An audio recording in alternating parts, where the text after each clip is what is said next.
Tuesday, Schein Time. 49ers billionaire owner Jed York arrested for soliciting a prostitute for $140 at an Ohio trailer park. Say what now? We take a whiteout timeout with some LSU Tigers. Malik Nabers is back. Justin Jefferson says he's the top dog. And the Texans make a booty call. Speaking of LSU, the pros to college madness continues in Baton Rouge. Will the Big Ten of the SEC take a stand? Plus, the 5 NFL fan bases I feel the worst for, the Padres' bold new owners, and the return of Tyler Glasnow to the Dodgers. Could they have the greatest rotation ever? Schein Time starts right now. Don't stop. Keep it coming, baby. Don't stop.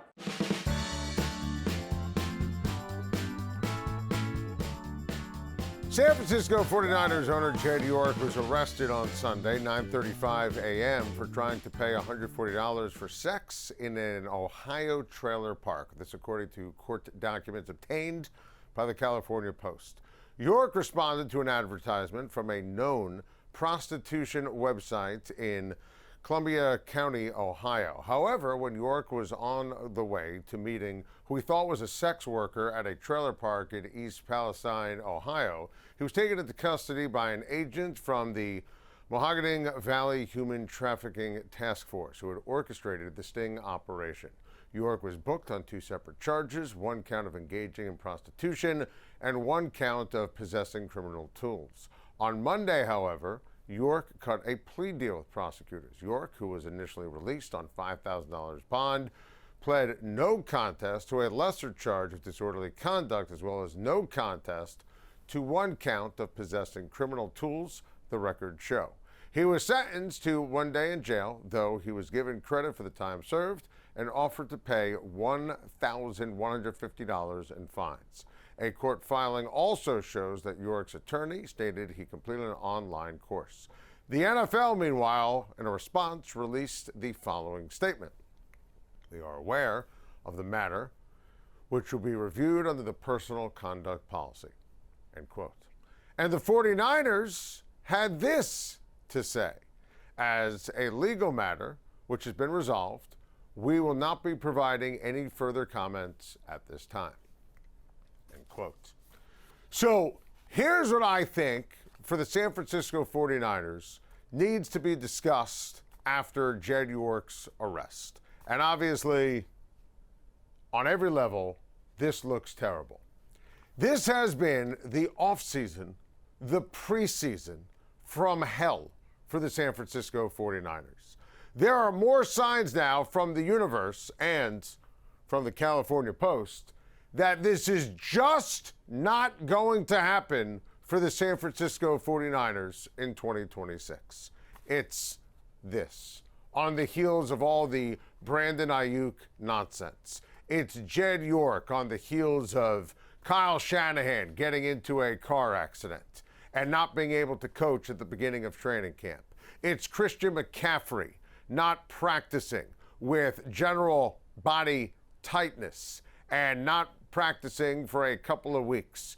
It's George Kittle coming back from his injury. This is obviously problematic. Now, it does sound like Kittle will be there for the season opener, so maybe that counts as good news. On the flip side, though, you have Nick Bosa, who is coming back from his injury, and Nick Bosa hasn't practiced since August the 3rd. Ricky Pearsall is out for the season. You look at, obviously, everything going on with this team, and it is kind of impossible to look into the crystal ball and believe that they are going to be able to survive and going to be able to thrive. Because the San Francisco 49ers obviously have a ton of talent. Obviously, they are well coached. Even if everything was A-OK with this squad, there is a real case that the Super Bowl window closed and they lost a couple of Super Bowls to Kansas City. I thought for sure they would win both. They were close, no cigar. Thought for sure they'd win the one in Vegas. And now it's just more stuff that has nothing to do with, getting ready to play the Rams in Australia the first week of the NFL season. So when you are an NFL team and you have to answer questions about things that have nothing to do with playing the Rams or nothing to do with football, it's already a mess. And you can make the case that even if everything was right with the San Francisco 49ers, they are the third best team in their own division when you have the Rams and the Seattle Seahawks. You look at the big picture landscape in the NFC, clearly it's a tremendous and terrific conference with teams that are thinking this is going to be their year. The Rams, the Seahawks, the 49ers, all the teams, all four of them in the NFC North. The Dallas Cowboys, the Philadelphia Eagles. You take a look at the New York Football Giants. These are all teams that think they're going to make the playoffs. Someone has to win the NFC South as per the laws in the National Football League. So you look at this arrest, you look at this on the heels of real football injuries and issues and concerns. You take a look at everything that happened in July, everything that happened in the offseason with Brandon Ayuk. You take a look at the stars and the universe and everything that this team has been part of in the headlines for all of the wrong reasons. We are going to make our picks soon, lock them in here on Schein Time for the upcoming NFL season. I want to take San Francisco. I love Kyle Shanahan. I love Brock Purdy. Trent Williams is one day going into the Hall of Fame at the left tackle position. I had Christian McCaffrey on my list. I'm one of the voters for MVP. It was top 5 for me. I think the world of CMC. There are so many things that I love about this team when it comes to Fred Warner and his return. Raheem Morris taking over as the defensive coordinator. I'm just struggling on the 49ers. And this, bare bones minimum, it's under the umbrella of not what you want if you're a 49er fan or a member of the team. Because now every single player is going to be asked about this.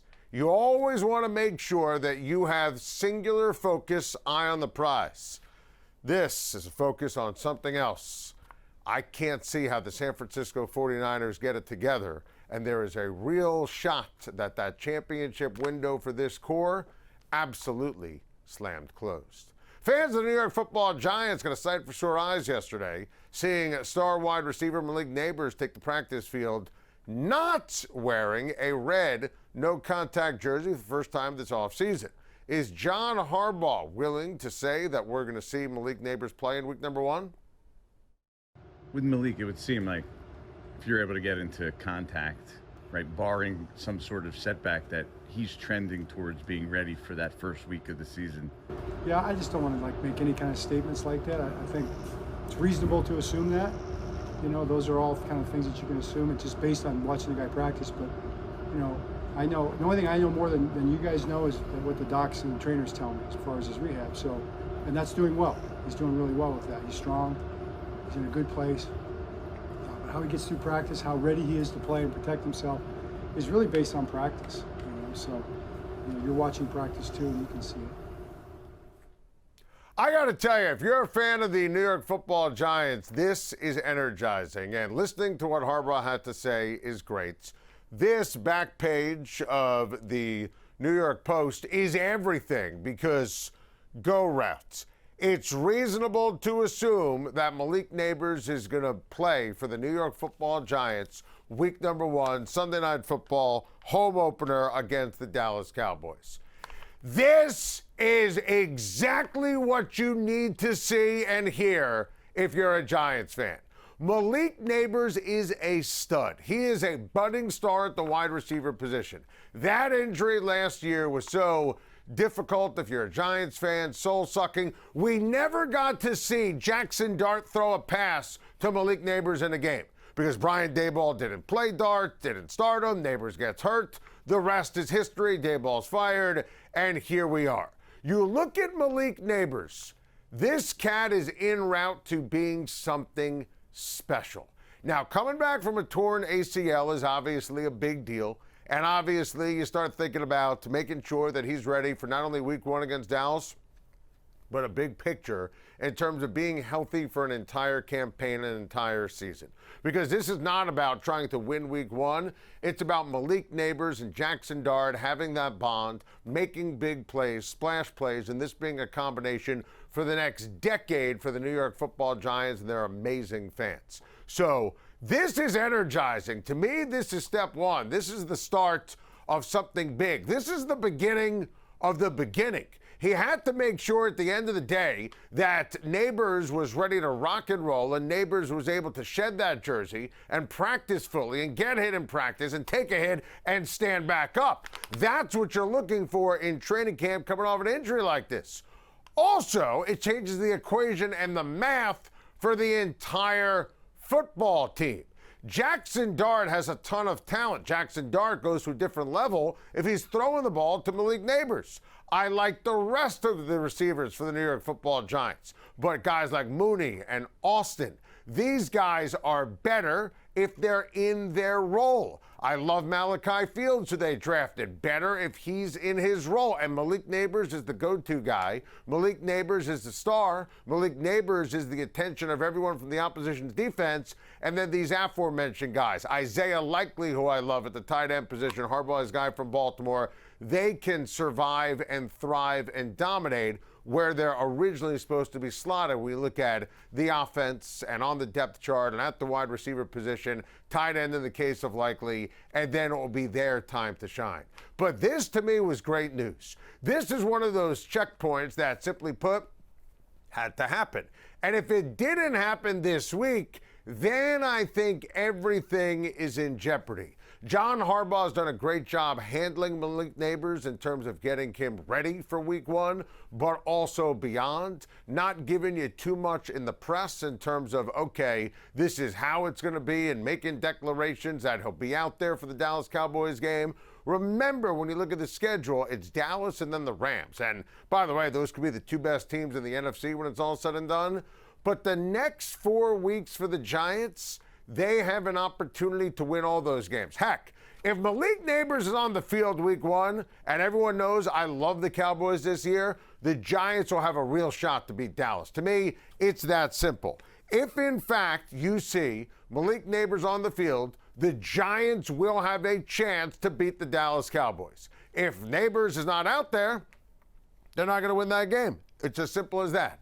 So this to me is huge. This to me is incredible. I could not be more fired up when you look at it from a Giants standpoint. It's the dream. It's the vision. Dart to Nabers. This was where everyone who's a Giants fan was getting excited when you started paying attention to the draft last year. If you get Jackson Dart, what he could mean in terms of capitalizing with regards to Nabers' skill sets. This is the most energizing, amazing development of the preseason for the Giants. Nothing else matters. I don't care what happens in preseason game number 3. This, it's go time. This go route is everything for Big Blue. Speaking of LSU receivers turned NFL stars, Justin Jefferson is putting the league on notice, per The Athletic's Michael Silver.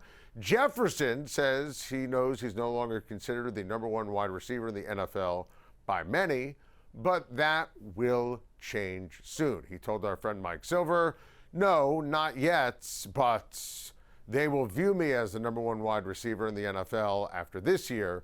I'll tell you that. Well, I will tell you this. Justin Jefferson is the best wide receiver in the NFL. And a couple of weeks ago on Schein Time, when we made our list of the best receivers in the National Football League for 2026, I put Justin Jefferson number one on my list. Not Jamar Chase, not Puka Nacua, not Jackson Smith-Njigba, not CeeDee Lamb, not Amon-Ra St. Brown, my guy, Justin Jefferson. And I think that Justin Jefferson is spot on and ahead of the curve. They will know, they being the league, the public, the fans, the media, everyone will know that Jefferson, who last year, with all the issues for the Minnesota Vikings at the receiver position, career low for touchdowns, career low for receiving yards, Jefferson will get back to this. A superstar, an all-pro, an offensive player of the year. He is going to, in my opinion, be in the conversation, if not win the Offensive Player of the Year in 2026. And he, with Kyler Murray now as the quarterback, will carry the Minnesota Vikings to the playoffs. It's going to happen. Jefferson is special. And if you read the article, and you should, Jefferson was, a little jealous and envious in a fun way, and I have talked to Jefferson about this. His friend Jamar Chase gets to, have fun and play pitch and catch with their LSU teammate Joe Burrow. I mean, it's for Jamar Chase, it's dreamy. Justin Jefferson will never throw teammates under the bus. Never, ever, ever do that. Last year, it was the theater of the absurd at the quarterback position, and should have been Sam Darnold, and it wasn't. Should have been Daniel Jones, and it wasn't. Should have been Aaron Rodgers, and it wasn't. Here's Sam Howell. That was a disaster. Here's Carson Wentz. That was a disaster. Here's J.J. McCarthy, and it never should have been the case after he had that injury for his rookie season, and it was a mess. Career lows for everything for Jefferson, and of course, the Adolfo Mensa, the general manager who set it all up, he got fired. He'll never be a general manager again. Kyler Murray is going to change everything for Justin Jefferson. And I think that Kyler Murray on a one-year deal, Kyler Murray playing for Kevin O'Connell is going to be dreamy. Kyler Murray has a ton of talent, and I'm not one of those who, has bowed at the altar of Kyler Murray throughout his career, but he has had Pro Bowl seasons. He can execute the deep ball, and I think he's going to take advantage of Jefferson's unbelievable skill sets and the great depth chart that the Minnesota Vikings have when you take a look at what they have at the receiver position. Because Jefferson, to me, is going to lead the league in catches, yards. He'll be, the top 4 in every category that matters. Look at these top 3 names. It's an unbelievable big 3 when you look at Justin Jefferson and Jordan Addison and Juwan Jennings and what they bring to the table. As great a big 3 as any in the National Football League. That Juwan Jennings signing, vastly underrated. I think people are sleeping on the Vikings. I think they're sleeping on the genius of Justin Jefferson. I think they're sleeping on how impactful and dominant he is going to be this season. I love his attitude. I love his moxie. I don't view it in any way, shape, or form as braggadocious. It's fact, and he's raising the bar, because if he's number one, it means his team's going to be great. And I think that for Kevin O'Connell and for Brian Flores, a great defensive coordinator, and the Minnesota Vikings, don't sleep on Minnesota. I have them making the playoffs, and I have Justin Jefferson reclaiming that spot as the number 1 wide receiver in the NFL, and Jefferson being the main reason why it happens. There was a third LSU wide receiver in the news on Monday. The Texans made a booty call.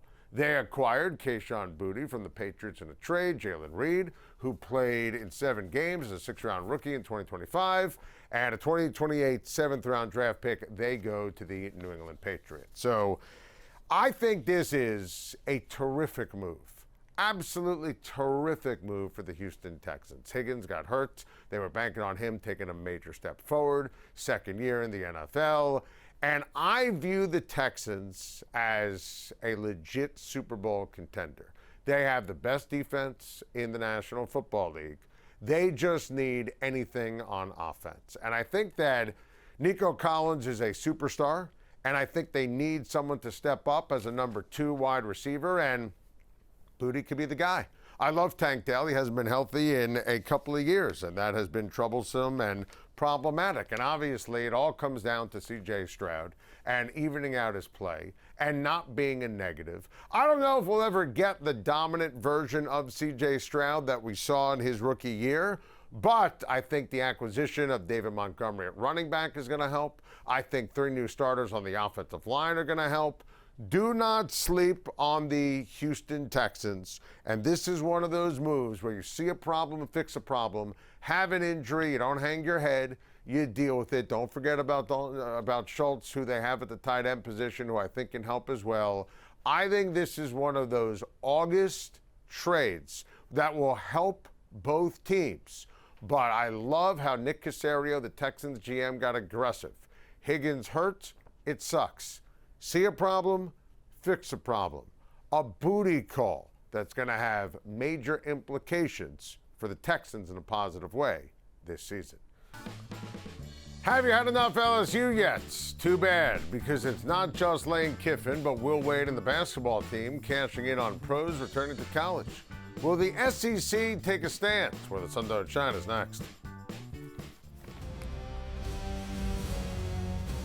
So, we have, made a decision to recruit some kids around the country. And, through these multiple injunctions around the country, which this is not a first time, they've been in college sports for a while, a group of players were granted a 5th year of eligibility around the country in multiple sports. And through them winning their injunction and entry into the portal, they're available to recruit. And so ourselves, like many places around the country, are recruiting them. And at the end of the day, because of these rulings, they're either going to play for you or they're going to play somewhere else around the country. So we've made a decision to recruit them, like probably most people are. How is Lane Kiffin defending LSU's pursuit of NFL players returning to college following the news that tight end dae'quan Wright is going to join the Tigers after being released by the Cleveland Browns? Turns out, men's basketball coach Will Wade also wading into this cesspool. Former Big East Player of the Year for St. John's, R.J. Lewis Jr., who went undrafted, signed with the Utah Jazz, subsequently traded to the Boston Celtics, granted a temporary injunction by a Louisiana judge to play for LSU this season. This despite signing multiple NBA contracts. What the hell's going on here? The SEC finally had something to say about all this. Here's a portion of their statements in the response to the latest news. College athletes, not professional athletes, have been at the heart of the Southeastern Conference. Individuals who choose to leave college athletics and sign professional playing contracts and compete professionally should not then be permitted to return to college competition.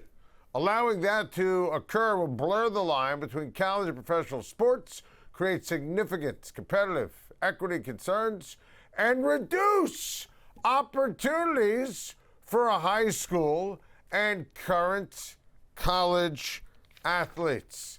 Yes, about time. That needed to happen. That needed to be said. 100%. You can't do that. But you can do something about it. Like, I don't know this. Our good friend from ESPN, the great Pete Thamel, had this breaking news today. The Big Ten is doing it right and taking it a step further. Pete's tweet. Sources. The Big Ten is set to pass a rule today that doesn't allow players to return from the NFL and play for a Big Ten school. Anyone who has declared for the NFL draft and did not withdraw, appeared on an NFL roster, or signed a contract with the Pro League cannot be on a Big Ten roster. End quote. That's it. That's the topic for conversation. That's how it should be.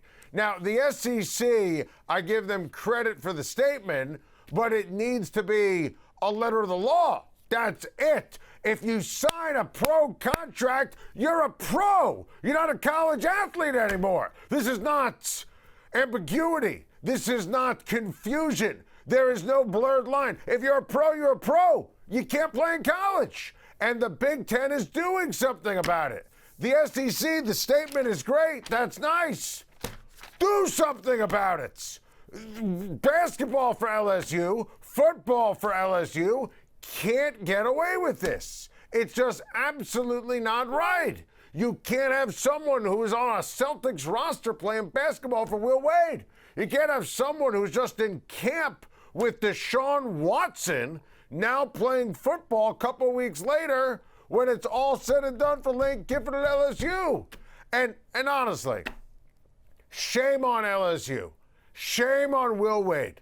Shame on Lane Kiffin. I mean, look at this. If there is a picture available of an athlete in a Cleveland Browns uniform or a Boston Celtics uniform, that should just eliminate them from playing in college. Look at this. You can't go from wearing the jersey that Larry Bird once wore in the pros and then playing college basketball this year. There is something philosophically, morally, ethically wrong. It just doesn't translate. I'm not going to sit here, okay, because we're getting close, and be on our show and start putting college football, college basketball in air quotes, okay? This needs to stop. This needs to change. And I don't want to hear that garbage and nonsense from Lane Kiffin, tears of a clown, which is why he goes where the sun don't shine, which is why Will Wade goes where the sun don't shine, okay? And of course, Lane Kiffin is, face of this. Slippery Will Wade in the, obviously one of the faces of this. I mean, Will Wade has been through the ringer. Let's be crystal clear about that. No surprise that these guys are now the faces of this nonsense. Now, the SEC's got to do something about it. I don't want to hear, well, we have to recruit and sign these kids because if not, we're going to play against them. Nobody else in the SEC was doing this. You already can't take a transfer from one SEC school to another. I mean, this is bad. This is really, really bad. And it's interesting, right? When the SEC says, should not then be permitted to return to college competition in their statement that I read for you, okay, great. That's something I would say as a talk show host. You need to turn it into fact. You need to turn it into law. You need to follow what the Big Ten is doing and make a ruling.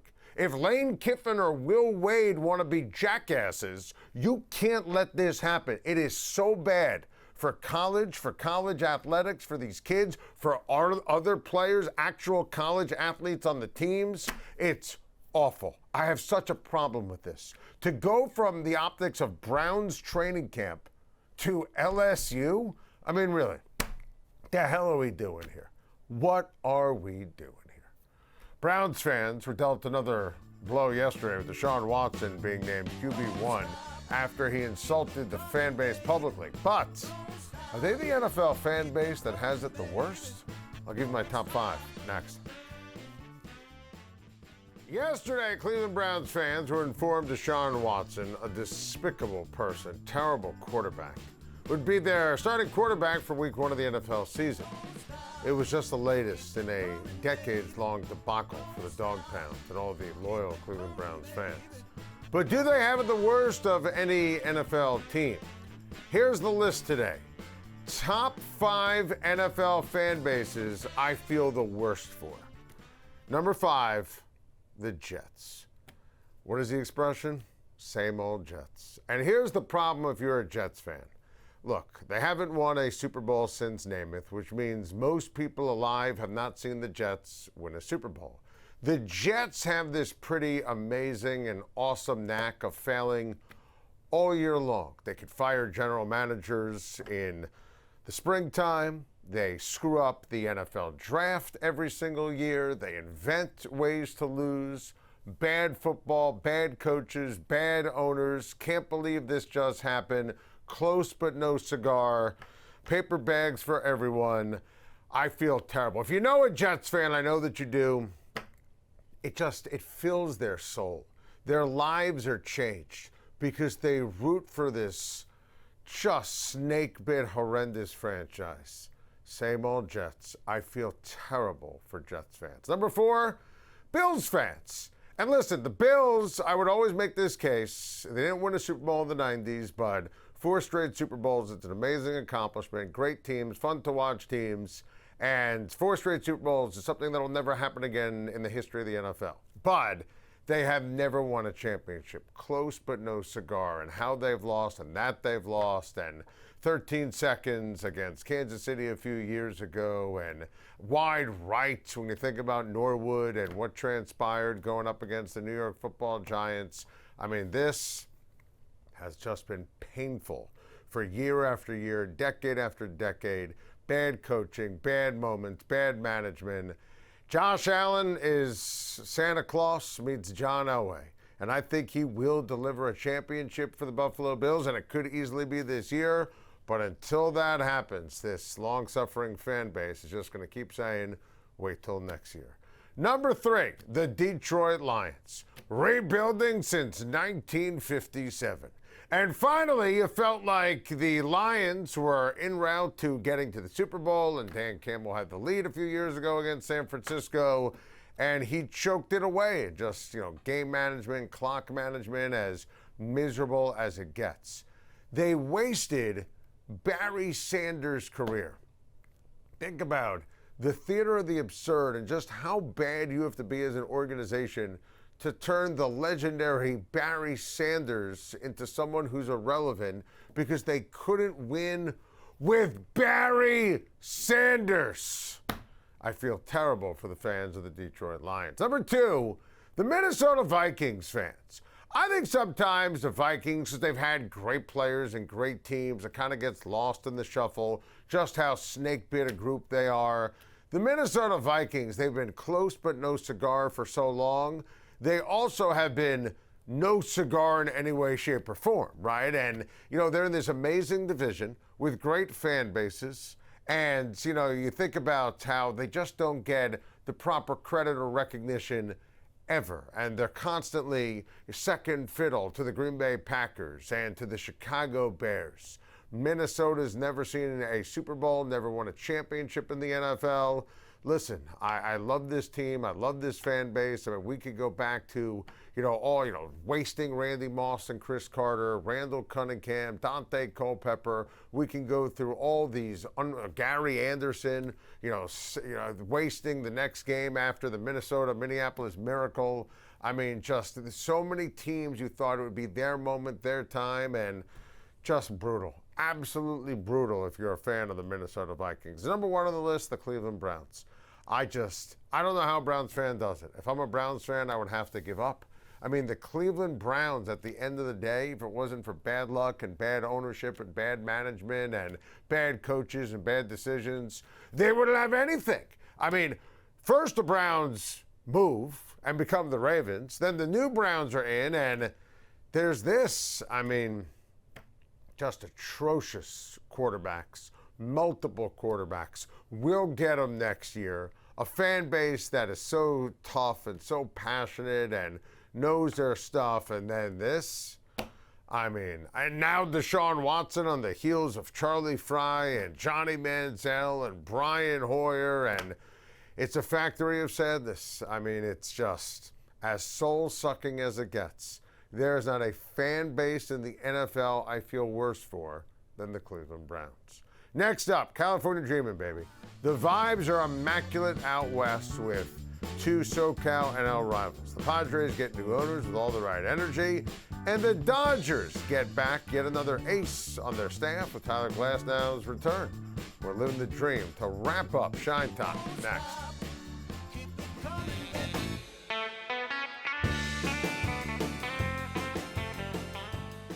But listen, I'm a lifelong baseball fan. I won't tell you which team I used to root for, but right now I root for the Padres, and we need to win the World Series. It's that simple. That's what we're going to do. We are all in. It's not lip service. Just as when you do the work that you do, and you do the work you do, and all of you all do the work that you do, we take it as a baseline that in everything everyone does, you're all in. And for Padres, we are.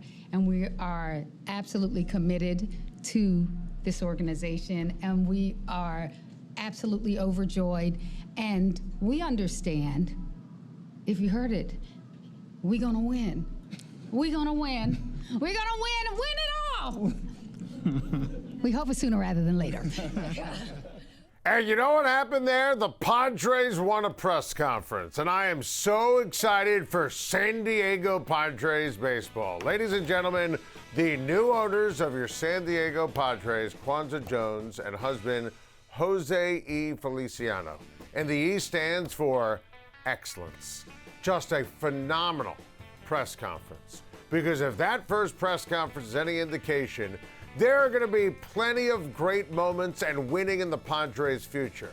It's a new era in San Diego. The Sadler family finally completed the $3.9 billion sale earlier this month to Jones and Feliciano.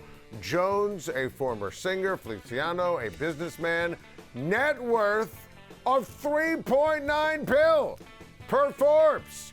Listen, the Padres have been so close but no cigar. They're taking over a franchise, obviously, that has famously never won a championship. They have been little brother to Big Brother, Big Bad LA Dodgers for so long, and it doesn't have to be this way. First of all, San Diego is one of the most beautiful places in the United States, and it's a great city. It's a great baseball town. The ballpark is dreamy. I mean, and the fans in San Diego, they are the best, right? The Chargers left years ago. All the eyes and attention are on the Padres in Petco Park, and this ownership group is committed to putting a winner on the field. By the way, we've talked about this at length here on Schein Time. Padres should be in position to make the playoffs as the 6th seed. There's no way they're going to blow this. I love what Fernando Tatis Jr. has done second half of the season. And when they make the playoffs this year, that'll be the first jump for the new owners. They'll feel that energy, the bump in the playoffs. And listen, even if they have to start on the road as a 6th seed, I think they could win. I think they could do some damage. I think they could beat either the Braves or beat the Brewers and who they have to play in the first round. And then you'll see what home playoff games are like in San Diego. If I'm a Padres fan, you're California Dreamin. This is exactly what you needed in terms of strong, stable, fun, committed ownership group. That press conference was awesome. That was a great introductory press conference. If I'm a Padres fan, a little swagger, a little attitude, especially when you consider what the Dodgers are doing and what they've done. That's a great thing. You're California Dreamin' here as a Padres fan. The Dodgers add yet another ace to their staff tonight as Tyler Glasnow returns to begin a big series in Atlanta. Newly acquired fellow ace Tariq Skubal was asked recently what he admires about the other 4 stars he shares the rotation with. And Tarek, after what you did tonight and Yoshinobu throwing 107 pitches last night, you got Blake getting comfortable, Ohtani and Glasnow coming back soon. How exciting is it to see the rotation coming together with you? Yeah, I'm definitely excited. You know, Snell he's nasty. One of the game's best lefties for sure. His stuff is really, really good, and obviously his process is awesome. Just to watch him, go through game planning and, his in-game stuff, just watching him on the bench has been a treat. Then Yoshi's process is nuts too. I think what he does is insane too. And watching his bullpens and stuff, the preparation is second to none too. And Glass is coming back soon. I'm excited to watch him. I've always been a fan of his. Just what he's able to do with the baseball out of his right hand is unbelievable. And then his show obviously through a live today. I haven't really talked to him about it, but I'm assuming it went well. And then when he's on the mound, I love our chances. So yeah, I'm excited. You got a ton of really good arms here and a ton of talent. And it's just about us going out there and playing baseball and executing. And when we're doing that, we're the best team in the league. I mean, it's such a matter-of-fact comment, but it's absolutely 100% true. This weekend, in conjunction with the news that Glasnow is coming back, going to make his first start since early May, congrats to the LA Dodgers on winning the World Series. And we haven't wavered, we haven't waffled on our take. The Dodgers are the team to beat. But when this team is whole, it's over. And the fact that Tyler Glasnow is set to rejoin the Dodgers rotation tonight in Atlanta, it's everything because Glasnow is a stud. He's also the 4th or 5th best starter on the Dodgers. Skubal's the best pitcher on the team. You saw him dominate Pittsburgh over the weekend. Yamamoto is as tough and clutch and amazing as it gets. Saw him dominate on Friday. Blake Snell on Sunday got back to his Cy Young form. Oh, by the way, there's Shohei Ohtani, who, according to the California Post, is going to be back in that rotation for Dave Roberts' team at some point before Labor Day. So we're talking about 5 superstars when you look at Ohtani, with Glasnow, with Skubal, with Snell, with Yamamoto. It's an embarrassment of riches, and it's awesome. Look, I think, in theory, the Yankees in the World Series could match up with the Dodgers. In theory, I think a team like the Philadelphia Phillies, who are piping hot, could scare LA. But I think tonight, and the Braves are going the wrong way, and the Dodgers, they are piping hot. They're on a 6-game winning streak.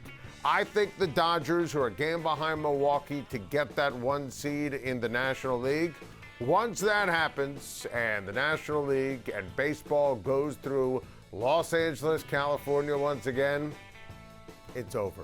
This team has an unbelievable knack when it comes to understanding how to navigate a regular season, get ready for October baseball, what it takes to win in October, and this is just another development why it's going to be a Dodgers championship season once again. That's the show. If you missed any portion of the show, just do what I do and rewatch the show over and over and over again.